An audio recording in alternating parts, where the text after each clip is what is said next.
My Lord and my God, I firmly believe that you are here, that you see me, that you hear me. I adore you with profound reverence. I ask your pardon for my sins and grace to make this time of prayer fruitful. My Immaculate Mother, Saint Joseph, my Father and Lord, my guardian angel, intercede for me. Jesus, one of my favorite snacks are these really chewy nut bars, the ones which have a little bit of chocolate on it, the one with the honey glaze all over it with almonds and cashews and peanuts and everything, all packed into one super dense, protein-filled nut bar. Tasty, nutritious, energizing. The only problem with it, Jesus, is that it's so dense and it's so chewy that by the end of eating just half the bar, already the muscles of my jaw, of my cheeks, are already starting to burn. And so the whole second half of eating the nut bar is actually like a workout for my mouth. That's kind of how today's gospel is, Jesus. It's so dense. It's so flavorful. It's so protein filled. It has so much packed in there for our savoring and for nutrifying our spiritual life. By the time we get done chewing today's gospel, it is very possible that the muscles of our mind are going to be a bit sore. Well, Lord, I guess the best way to do it is to take it bit by bit. We'll try to chew this dense, packed gospel in small bite sizes.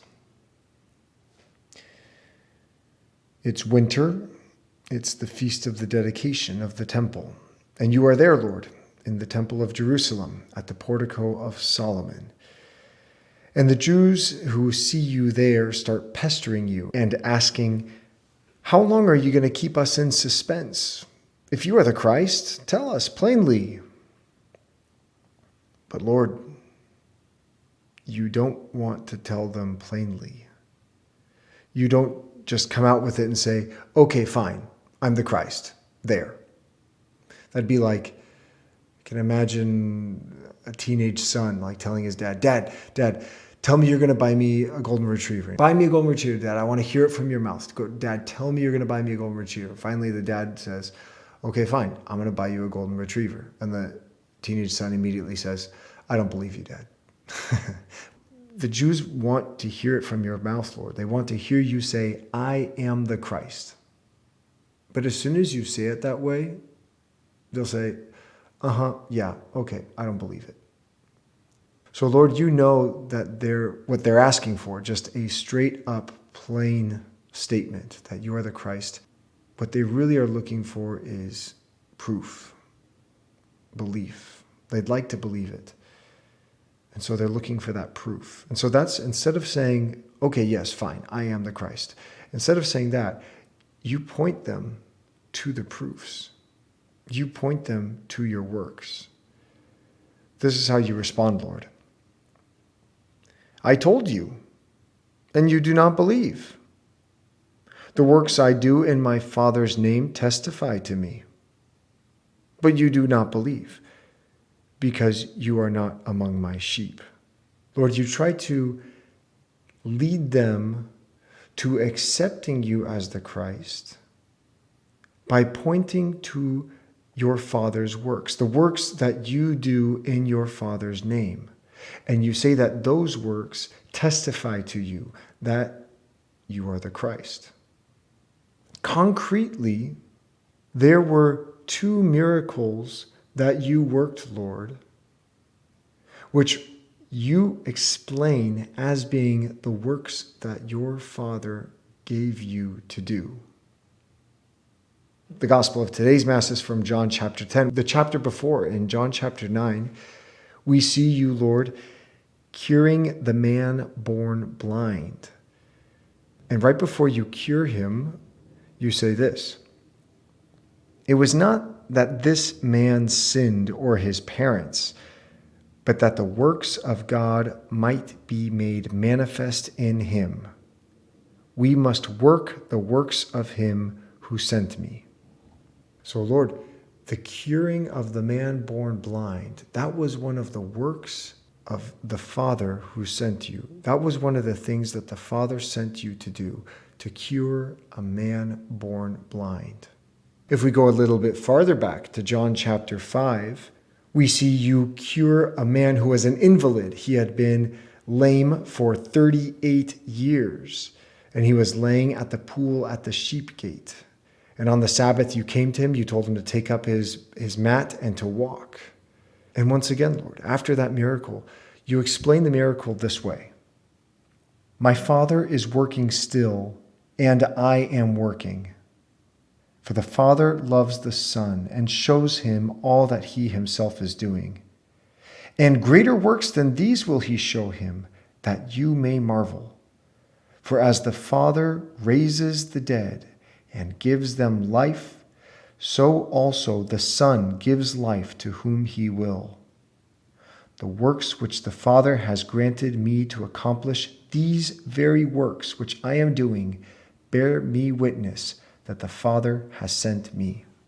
So, Lord, what you say today in today's gospel to the Jews who are saying, "Come on, tell us openly, tell us plainly, tell us that you're the Christ. Come on." You're saying, "I've been trying to show it to you for a long time. I've been trying to show you that I am doing my Father's works. My Father's works testify to me that I am the Christ. I cured the man who was lame, invalid for 38 years. I cured the man who was born blind. And I said that those are my Father's works and that my Father sent me to do those works. And yet you still don't believe. And you expect me to say, oh yeah, I'm the Christ. And all of a sudden to believe? Look at my works. Pay attention to my works. See my miracles. Listen to my words when I say that those works are my Father's works, the works that my Father sent me to do. Look at those works, look at me, and come to the conclusion yourself.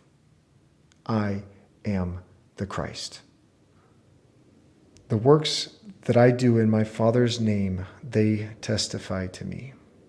Jesus, from the topic of the works of your Father that you have been sent to do, you change back to the topic of the Good Shepherd, which is what we remember from yesterday's gospel and the day before.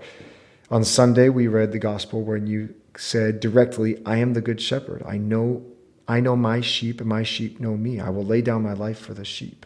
And yesterday, Monday, we read the gospel when you said, I am the gate for the sheep. Whoever enters through me will be saved.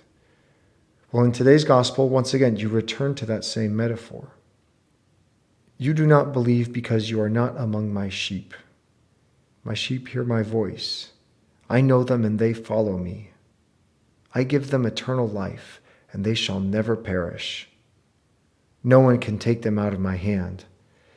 My Father who has given them to me is greater than all, and no one can take them out of the Father's hand. The Father and I are one. Lord, it seems like the work that the Father has given you to do is to be the Good Shepherd, to lay down your life for the sheep, so that we might have eternal life, so that we might never perish. Lord, at the beginning of this gospel, they asked you to state plainly that you are the Christ, which it's Greek for the anointed one. The Hebrew word is Messiah, the anointed one. The Jews are saying, tell us plainly, are you the Messiah? Are you the anointed one? And Lord, you're saying, you don't get the half of it. Yes, I am the Messiah, but I'm much more. The Father and I are one. I am your God. Mary, open our eyes. Open our eyes so that we may see and deeply from the depths of our soul believe that Jesus is the Messiah, that Jesus is God. And not just believe it, but know it firmly, and also come to understand it. And secondly, Mary, Make us humble. Make us humble so that we become sheep of the Good Shepherd, so that we may hear his voice and follow him. I thank you, my God, for the good resolutions, affections, and inspirations that you have communicated to me in this meditation. I ask your help to put them into effect. My Immaculate Mother, Saint Joseph, my Father and Lord, my guardian angel, intercede for me.